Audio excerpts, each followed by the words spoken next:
Assalamualaikum.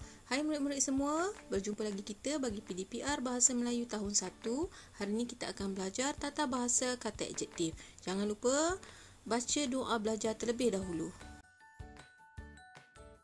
Standard kandungan kita pada hari ini ialah 5.1, manakala standard pembelajaran 5.1.3. Objektif pembelajaran kita adalah murid berupaya untuk membina sekurang-kurangnya 7 ayat menggunakan kata adjektif yang betul. Baiklah murid-murid, sila buka buku teks Bahasa Melayu kamu halaman 43. Hari ini kita akan belajar tata bahasa kata adjektif. Aktiviti kita pada hari ini adalah membina ayat menggunakan kata adjektif dengan betulnya. Cuba perhatikan halaman 43. Ini adalah cerita tentang Rizal yang pergi ke taman permainan. Jadi, mari kita baca ceritanya bersama-sama. Rizal terpijak lumpur di taman permainan. Kaki Rizal kotor. Kotor adalah contoh kata adjektif yang terdapat dalam ayat yang kita baca sebentar tadi. Kata adjektif kotor ini menerangkan tentang keadaan kaki Rizal selepas terpijak lumpur. Setibanya di rumah, Rizal membasuh kaki. Dia menggunakan sabun yang wangi. Wangi adalah contoh kata adjektif yang terdapat dalam ayat yang dibaca. Kata adjektif wangi menerangkan tentang sifat sabun yang digunakan. Seperti yang murid-murid tahu, sabun berbau wangi. Rizal membasuh kakinya sehingga bersih. Bersih adalah contoh kata adjektif yang terdapat pada ayat.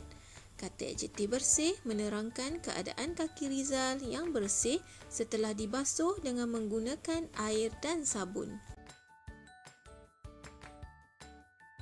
Kecil adalah contoh kata adjektif yang diberikan dalam gambar. Mari kita cuba bina ayat menggunakan kata adjektif kecil berdasarkan gambar. Rizal mengelap kakinya menggunakan tuala kecil. Kata adjektif kecil menerangkan tentang sifat tuala yang digunakan oleh Rizal. Kering adalah contoh kata adjektif yang diberikan dalam gambar. Mari kita cuba bina ayat berdasarkan gambar menggunakan kata adjektif kering. Dia mengelap kakinya sehingga kering. Kata adjektif kering menerangkan tentang keadaan kaki Rizal selepas dilap menggunakan tuala kecil. Mari kita baca sekali lagi cerita tentang Rizal di taman permainan. Rizal terpijak lumpur di taman permainan. Kaki Rizal kotor. Setibanya di rumah, Rizal membasuh kaki. Dia menggunakan sabun yang wangi. Rizal membasuh kakinya sehingga bersih. Rizal mengelap kakinya menggunakan tuala kecil. Dia mengelap kakinya sehingga kering. Perkataan-perkataan yang diwarnakan dengan warna kuning adalah contoh kata adjektif yang terdapat dalam ayat ini. Baiklah murid-murid, kita telah mengenal pasti beberapa contoh kata adjektif dalam ayat yang dibaca.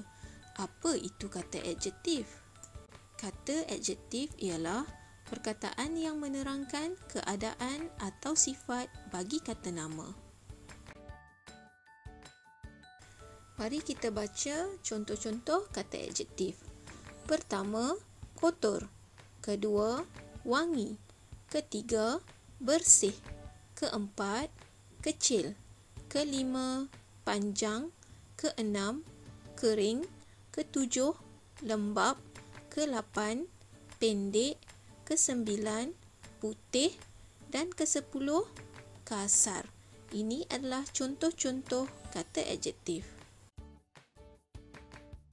Baiklah murid-murid, kita telah selesai mempelajari tata bahasa kata adjektif dan juga membina ayat berdasarkan kata adjektif dengan betulnya. Jadi, sekarang ini cikgu nak murid-murid melengkapkan tugasan yang diberi.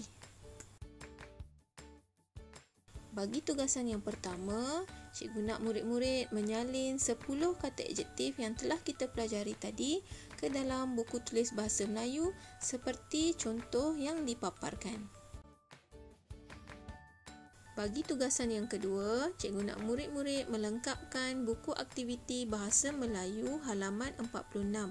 Arahannya, lengkapkan silang kata di bawah. Nombor 1.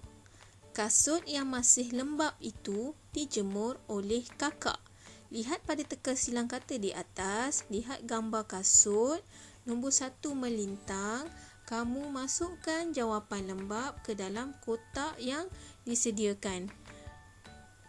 Lihat contoh kata adjektif lembap yang cikgu masukkan pada kotak nombor 1. Berikut adalah pilihan jawapan yang boleh kamu gunakan untuk melengkapkan silang kata dan juga ayat. Nombor 2. Rizal menggunakan sikat yang tempat kosong. Jadi, kamu perlu lengkapkan ayat ini dengan kata adjektif. Kemudian, masukkan kata adjektif tersebut pada teka silang kata nombor 2 ke bawah. Nombor 3. Kuku Rizal bersih dan tempat kosong.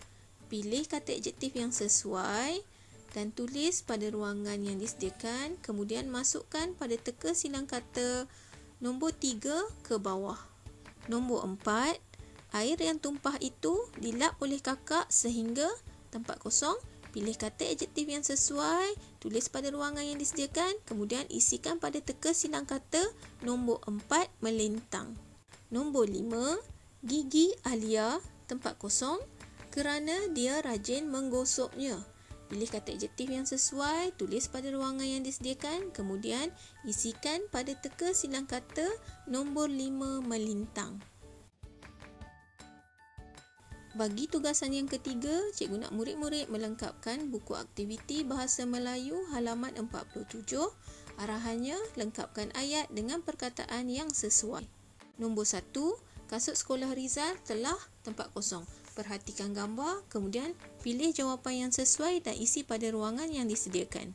Longgar, ketat, lebar. Nombor 2, Rizal memotong kukunya supaya tempat kosong. Lihat gambar, pilih jawapan yang sesuai, kemudian tulis pada ruangan yang disediakan. Pendek, panjang, kecil. Emak memilih tuala yang tempat kosong. Perhatikan gambar, kemudian isikan jawapan pada ruangan yang disediakan. Kesat, kasar, lembut. Nombor 4. Bilik air itu berbau tempat kosong setelah dibasuh. Perhatikan gambar bilik air itu betul-betul. Wangi, sedap, nyaman. Nombor 5. Bilik Rizal tempat kosong dan tempat kosong. Bagi soalan 5, murid perlu pilih 2 jawapan yang sesuai berdasarkan gambar. Kotor, bersih, kemas. Baiklah murid-murid, sila lengkapkan ketiga-tiga tugasan ini dengan tulisan yang kemas. Selamat belajar semua. Terima kasih dan jumpa lagi. Assalamualaikum. Bye.